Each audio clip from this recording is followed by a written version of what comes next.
Bom dia pessoal, tudo bem? Sejam bem-vindos a mais uma videoaula aqui, continuando o tema de vetores, tudo bem pessoal? Hoje nós vamos falar do seguinte assunto, nós vamos falar da adição de vetores concorrentes, ou seja, ainda estamos trabalhando com operações vetoriais e vamos ver a regra do paralelogramo. Na aula passada, só lembrando que nós vimos a regra do polígono. Hoje, então, é uma outra regra para fazer a adição de vetores, que é a famosa regra do paralelogramo, e é um assunto super importante, tá, pessoal? Antes de eu iniciar a aula, só quero deixar uma dica para vocês. Usem fone de ouvido, tá? Para ouvir bem, para ouvirem melhor a aula, tá? O meu microfone aqui é um pouco antigo, então o fone de ouvido vai ajudar bastante aí a melhorar a qualidade na hora de que vocês forem assistir a aula, tá bom, pessoal? Então coloquem um fone de ouvido. Vamos lá então para a aula de número 3, adição de vetores concorrentes e a regra do paralelogramo. Então, em primeiro lugar, eu queria fazer a seguinte pergunta para vocês. Vetores concorrentes, essa palavra concorrentes, vocês já ouviram ela em algum lugar? Sim ou não? O que vocês me dizem?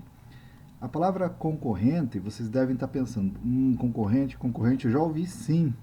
A palavra concorrente, ela vem lá da matemática, lá da geometria, quando você trabalhava com retas concorrentes. Se lembram de retas concorrentes? Então, vamos só lembrar desse conceito aqui em primeiro lugar. Deixa eu só mudar aqui para minha ponteirinha, né? Então, opa, foi. Então, da definição, lá na geometria euclidiana, são chamadas de concorrentes, desculpem, as retas de um plano que se cruzam em um único ponto, no caso aqui esse ponto é o ponto P. Consequentemente, formam quatro ângulos que podem ser retas perpendiculares ou oblíquas. No caso, se essas retas se cruzarem e formarem ângulos perpendiculares entre si, ângulos de 90 graus, nós teremos essas retas perpendiculares. Se eles formarem ângulos diferentes de 90 graus, por exemplo, se aqui for 60 e aqui for 30, nós teremos retas oblíquas. Tá? Então, para os quatro ângulos iguais a 90 graus, nós teremos retas perpendiculares. Se esses quatro ângulos forem diferentes de 90 graus, nós teremos retas oblíquas, já que as suas direções são diferentes, não havendo paralelismo entre elas. Desculpe aí, falhou aqui, tá bem? Na imagem à esquerda, o ponto em comum entre as duas retas é representado pela letra P. O ponto deve ser nomeado sempre com a letra maiúscula, né? Nesse caso aqui uma regra da matemática. Já as retas concorrentes são as retas R e a reta S, tá? Então veja bem, aqui estou falando de retas, né? Estou falando de geometria, lá da geometria euclidiana. Porque no caso, vetores concorrentes. O que seriam vetores concorrentes? Então essa figura aqui está me trazendo dois vetores concorrentes. Ó. Então do ponto O ao ponto A eu tenho o vetor A, do ponto O ao ponto B eu tenho o vetor B. E entre eles nós temos aqui um ângulo, tá? Que estou representando aqui pela letra grega alfa. Tudo bem ou não? No caso aqui nós temos dois vetores, então, concorrentes, assim como o conceito de retas concorrentes. Só que com vetores nós vamos trabalhar apenas com dois a partir de agora. Esse ângulo alfa, ele pode ser um dos ângulos notáveis. Quais são os ângulos notáveis? 30 graus, 45 graus, 60 graus, ou poderia ser um ângulo maior que 90, por exemplo, 120 graus, 150 graus, desde que não seja 90 graus e que não seja igual a 180 graus. Tudo bem, gente? Então, se esse ângulo alfa aqui, que é o ângulo formado entre o vetor A e o vetor B, for ou menor que 90 ou maior que 90, desde que não seja 180, nós temos vetores concorrentes. Tudo bem? Bom, o que nós vamos fazer aqui agora? Nós vamos então fazer a soma vetorial entre esses vetores A e vetor B. E dessa soma vetorial, nós vamos obter o vetor resultante R. Lembrando que eu posso falar vetor resultante ou vetor soma. Bom, neste caso, eu até poderia usar a regra do polígono, mas eu vou usar uma outra regra aqui, então, que é a regra do paralelogramo. A regra do paralelogramo vai consistir no seguinte. Uma observação. A palavra paralelogramo, é uma palavra masculina, tá? Portanto, é errado falar paralelograma, sempre paralelogramo, tudo bem, gente? Vamos à regra, então. Nesta regra, nós vamos começar fazendo o seguinte. Primeiro de tudo, nós temos que representar o vetor resultante geometricamente. Para isso, nós vamos fazer o seguinte. Na extremidade do vetor A, onde que é a extremidade do vetor A? Onde eu estou com a minha ponteira aqui, ó, bem na ponta da seta. Nós vamos traçar, nós vamos fazer a projeção do vetor B. Desculpe, falhou aqui, esqueci a palavra. É a projeção. A projeção nós vamos representar por essas linhas pontilhadas aqui, ó. Repare que essa linha pontilhada, a qual eu estou passando aqui a ponteira, tá? Ela representa a projeção do vetor B.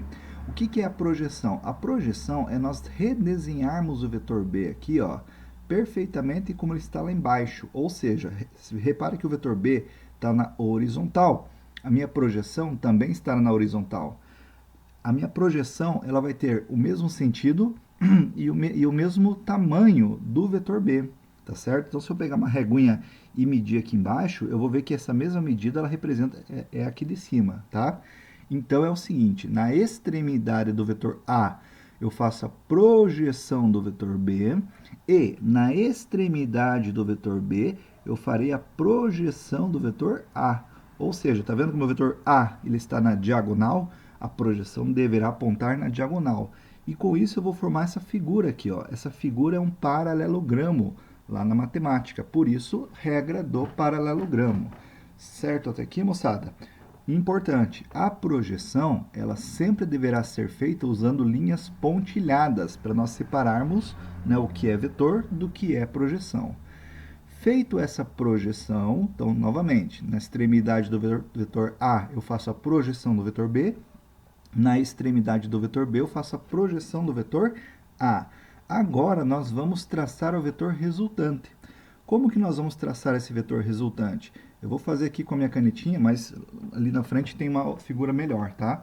O vetor resultante, ele sempre, atenção que eu vou falar agora, o vetor resultante, ele sempre será traçado pegando a origem dos dois vetores, que é o ponto O, e eu vou fazer em linha reta, obviamente vocês vão fazer com régua aí, né? E vou traçar esse vetor resultante até a extremidade das duas projeções, que é esse ponto P. Então, novamente, o meu vetor R, ele tem origem no ponto O, a extremidade do ponto, a extremidade das duas projeções. Aqui está o meu vetor R. Obviamente, né, moçada, não estou usando régua aqui e no mouse é bem difícil fazer em linha reta, mas aí no seu caderno ou nas tarefas você vai traçar o vetor resultante usando uma régua. Vamos para a próxima figura, que aí vai ficar mais claro isso daqui. Então, veja, ó, aqui eu tenho agora meu vetor R, né, representado geometricamente. Esta, então, é a regra do paralelogramo, porque nós construímos literalmente um paralelogramo. Certo até aqui? Então, 50% da explicação está feita, porque a primeira parte, sempre em qualquer exercício, é você representar o vetor resultante geometricamente, como nós fizemos aqui, usando a regra do paralelogramo. E agora? Agora, nós precisamos saber qual é o módulo do vetor resultante, né? Assim como o vetor A vai ter um módulo, o vetor B ele também terá um módulo nos exercícios, o vetor resultante ele também, né, vai ter o seu respectivo módulo. Antes, e mais uma coisa, aqui o ângulo entre eles, eu estou representando pela letra grega alfa, mas o exercício ele vai trazer para você o valor do ângulo, tá bom, gente? Uma dúvida que é bastante comum nas aulas. Professor, o exercício dá o ângulo? Ele dá o ângulo, né? Seja 30 graus, seja 45, seja 60, né? Ou um ângulo ou qualquer outro valor de ângulo, tá bom? Bom, lembrando que qualquer vetor ele tem três características, tá? Só voltar na primeira aulinha aí. Quais são as características de qualquer vetor? Módulo, direção e sentido, como está aqui, né? Módulo, direção e sentido, ok? No caso do módulo do vetor R, agora nós vamos usar essa formulazinha aqui, ó, que é a mesma da matemática, conhecida como a lei dos cossenos, só que aqui é a lei dos cossenos com sinal positivo. Ou seja, R igual raiz quadrada de a ao quadrado mais b ao quadrado mais 2 vezes a vezes b vezes o cosseno do ângulo, tá, gente? Aqui, atenção, sempre o cosseno do ângulo alfa. Então, se for 30 graus, cosseno de 30. Se for 60 graus, cosseno de 60. E assim sucessivamente. Vamos voltar aqui mais uma vez essa fala? Então, o módulo do R é igual a raiz quadrada de a ao quadrado mais b ao quadrado mais 2 vezes a vezes b vezes o cosseno do ângulo. Gente, uma coisa, eu sei que no primeiro momento assusta essa fórmula aqui, mas com o treino, com os exercícios, a gente decora ela, tá? É só de início. Qual é a direção do vetor resultante? Nesse caso, ele vai do ponto O para o ponto P, né? E o sentido de O para P também, né? A direção, voltando aqui, ela está numa direção diagonal e ao sentido da reta OP.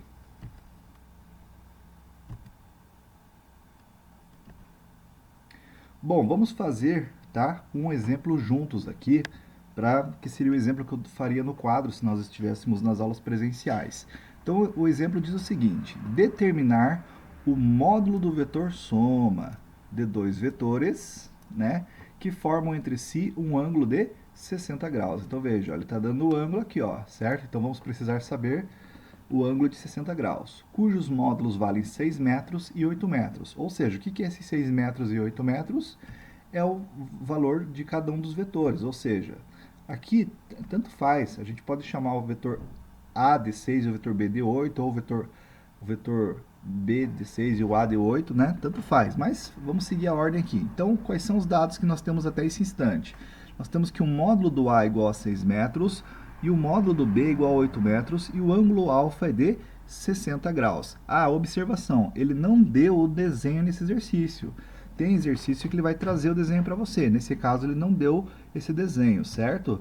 Então, o primeiro passo é nós fazermos o desenho, ó. Então, aqui estou representando o vetor A, o vetor B e o ângulo de 60 graus entre eles.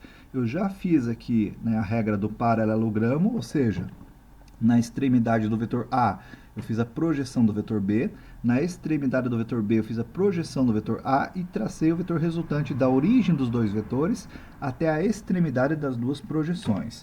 O primeiro passo, então, é esse, nós traçarmos o vetor resultante, representá-lo geometricamente. Agora, vamos para o cálculo do módulo desse vetor soma aqui. Quem é o vetor soma mesmo? É o meu vetor R, né? Vetor soma ou vetor resultante. Certo? Para calcular o módulo, nós vamos usar aquela fórmula zona lá. R igual a raiz quadrada de A ao quadrado mais B ao quadrado mais 2 vezes A vezes B vezes o cosseno do ângulo, onde o ângulo agora vai ser de 60 graus.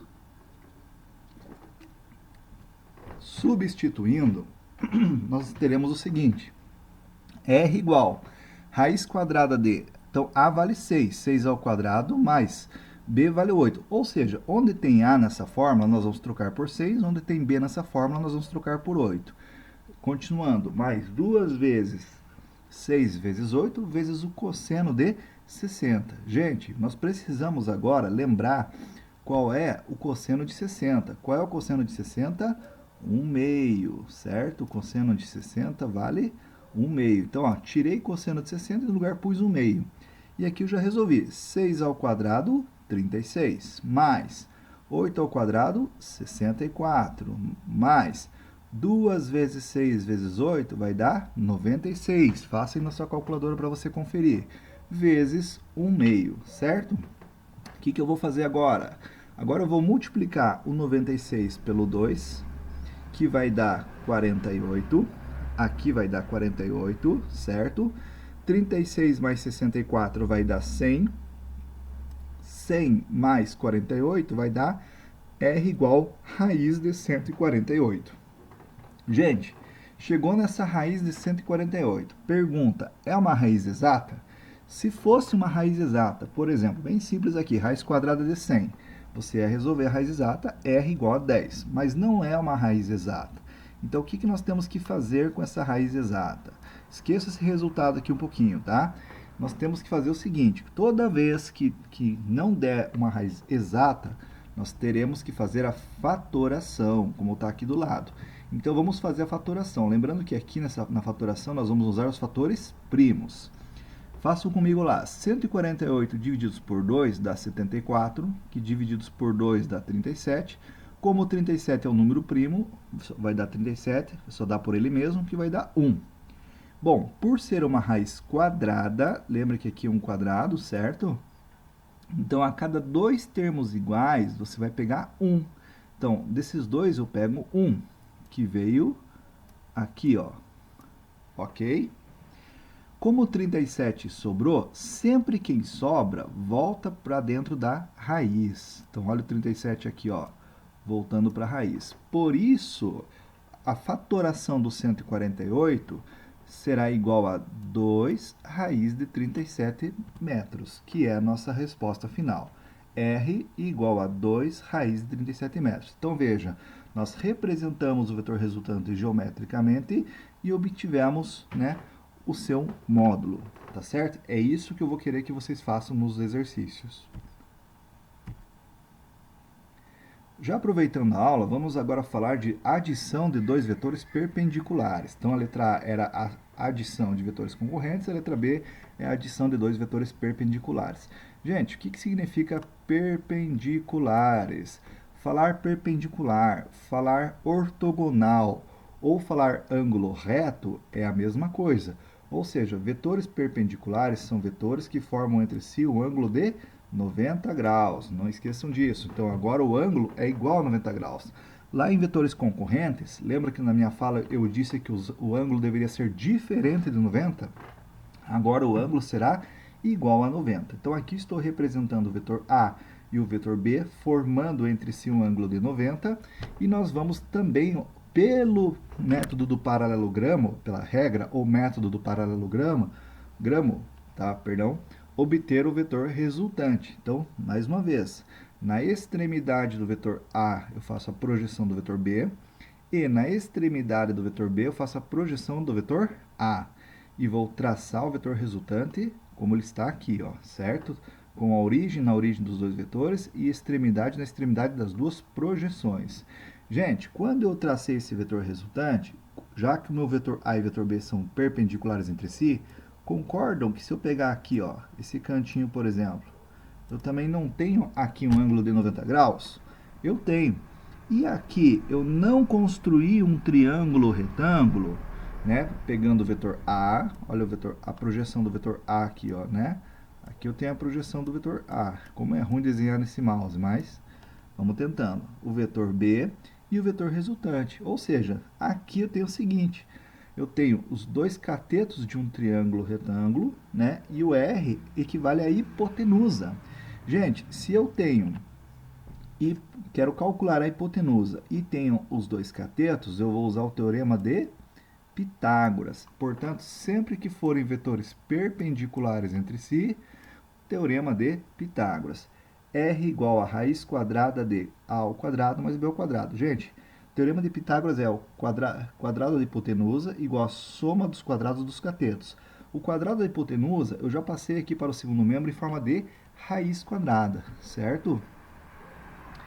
Então, quando forem vetores perpendiculares, teorema de Pitágoras é uma consequência, né, da regra do paralelogramo, tá? Só lembrando que neste caso eu também poderia usar a regra do polígono, como nós vimos lá, né?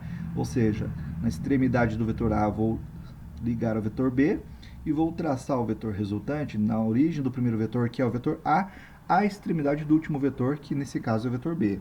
Da mesma maneira, embora seja de ponta cabeça aqui, mas eu teria um triângulo retângulo também, e eu cairia novamente no teorema de Pitágoras. Então, gente, esse é um macete.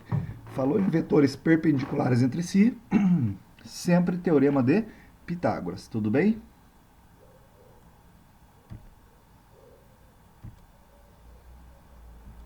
Vamos aqui fazer um exemplo agora também com o teorema de Pitágoras. Exemplo, ache o módulo do vetor soma ou vetor resultante, sabendo que A vale 100 centímetros e B vale 10 centímetros, e nesse caso ele já deu a figura. Ó. Então, repare que o vetor A é um pouquinho menor que o vetor B, porque o módulo dele é menor, tá? O que nós vamos fazer?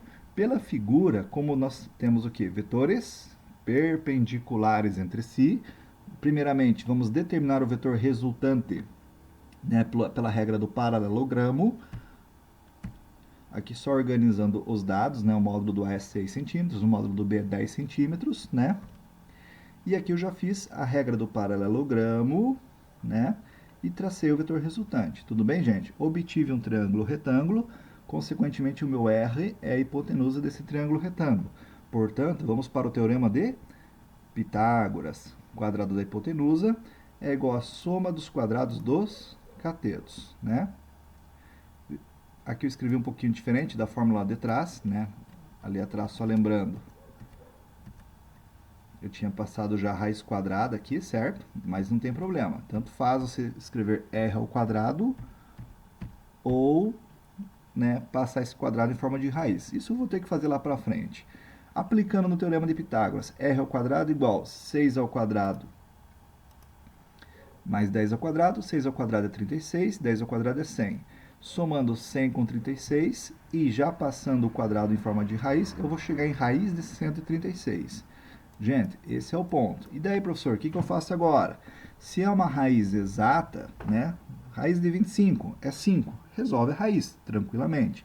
Como raiz de 136 não é exata, tem que fazer a fatoração.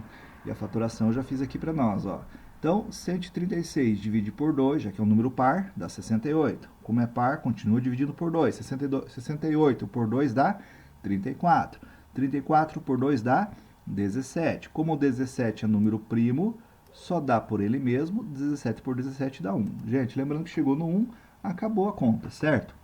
Por ser uma raiz quadrada, a cada dois termos iguais, qual é dos dois termos iguais? Esse. Cada dois iguais eu tiro 1. Sobrou o 2 e o 17, concordam? Então vamos fazer o seguinte, ó. Esse 2 aqui, tá? É esse 2. Então a gente baixa um deles.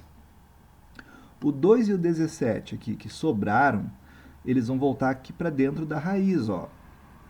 O que nós faremos? Então, quem sobra, que no caso aqui é o 2 e o 17, volta para dentro da raiz, um multiplicando pelo outro, ó.